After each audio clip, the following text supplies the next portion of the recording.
Hello, everybody. We've had a lot of great questions about how we grew the Event Virtualization Summit to thousands of people, now 11,000 in total. And it all kicked off with us going from 0 to 4,000 attendees in 2 weeks.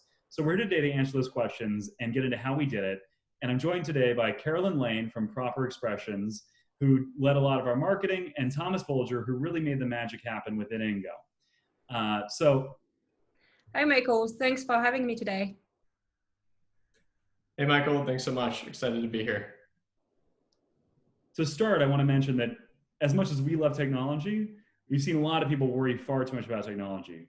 Where we started that was incredibly helpful was getting close to our customers, talking to some leaders in the industry.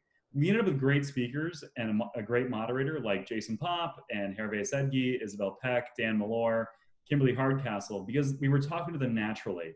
And it turned out to be great conversations that we wanted to share with others, that we thought could help encourage others to continue to bring people together and have hope in the middle of all of this crisis. Once we had all those great speakers, the magic really started in growth when Thomas and the team empowered them with InGo. So what we realized at InGo was that we needed to promote our event. Obviously, we needed to ensure that the word was getting out about it so that we could attract the right people to our Event Virtualization Summit. But we knew we had to do it in a meaningful way. And so what we did is we used the speakers, the presenters, and the registrants. We empowered them to become advocates. Those speakers, presenters, and registrants, over 3,000 of them posted out to their networks, sent invites, and among those advocates, they had nearly 3 million connections between them. And of those 3 million, over 3,000 of those valuable connections actually came back and registered for the Event Virtualization Summit. So to me, when I look at how InGo really grew from 0 to 4,000 attendees in 2 weeks, and I've seen a lot of people run digital events, and I can tell you that InGo did things a little bit differently. And to me, where the magic is that one, they just wanted to get this out because they knew it was the right time, and you guys, you just went for it, and you set a date, and you found speakers, and you were out on the market in like 2 weeks. It was crazy, but you took advantage of what people were listening to right then, right? And you figured everything else along the way. And there is like a lot of power to this. So that's one thing. The other thing is that you had an incredible database, and you had a ton of people in there that were the right people that we wanted to reach out to, and by highlighting the speakers that you had for this event, people are really interested. But this also happened because this database was nurtured before, right? People knew that you had interesting things to say, and that you are credible in the industry. So really there's a lot of value in this previous work that you've done before launching the Event Virtualization Summit. I think it's a great point you make there, which was we had credibility and we had the audience and engagement with them, but I think it was you that kept asking us, wait, what are we hosting this on?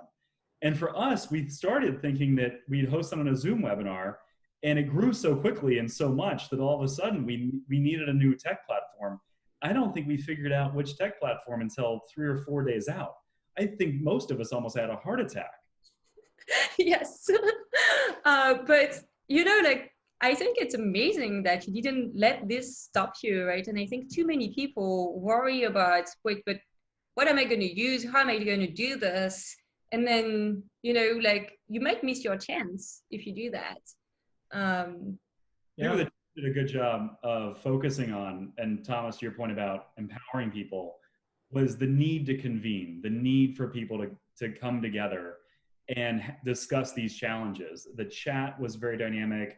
The conversation was very engaging.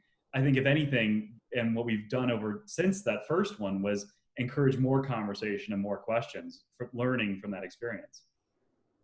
Absolutely. I think that's one of the big things we've learned over the past few months is many people can treat the mean as the end. And they think, okay, if I find a great platform, that's going to launch my event into the stratosphere and it's going to be incredibly successful. But what we keep hearing over and over again is that the content is king.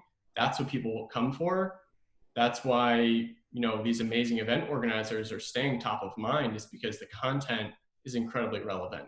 And, you know, we want to make sure that that message continues to get out there.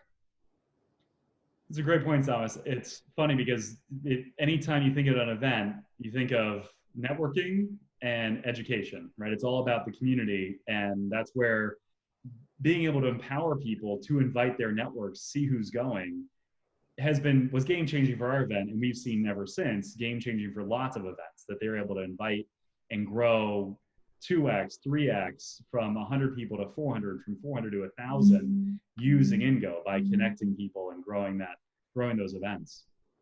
Right. And from my point of view, as well as growing your events, you really, if you use a technology like InGo, it really encourages people to actually connect, you know, in like an exchange about what they've learned. And this is something that is really special, right? You're going to events to make connections. So, you know, InGo really enables users to have the same experience in the virtual world, which is pretty powerful. Yeah, Thomas, how many relationships did we show people on the Event Virtualization Summit?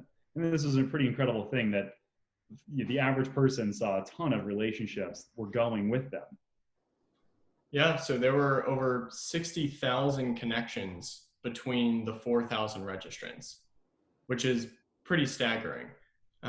And that's definitely one of the things that InGo is really able to do for this event, and we've been able to do for our clients as well, is almost crowdsource your particular webinar.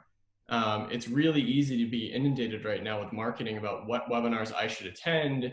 Maybe I see Google ads about what webinars I should attend, but I know that the people I'm connected to on social, I care about their opinions. And if I continue to see posts and receive invites about events that they're going to, then in a way that's me knowing, like, okay, this is important. This should be important to me if my network also thinks it's important. And so we were definitely able to do that for our event as well. Yeah, I like that point, which is for us, it made the event urgent. A lot of people look at virtual events as, oh, I'll watch it or I'll attend it later. But what we were able to do by showing that people's connections were attending was force them to decide to attend or not immediately. They were only able to get that content and have that conversation during that hour that it was being hosted. So if you didn't attend, you would miss out on 30 or 40 of your connections going to be there at the same time.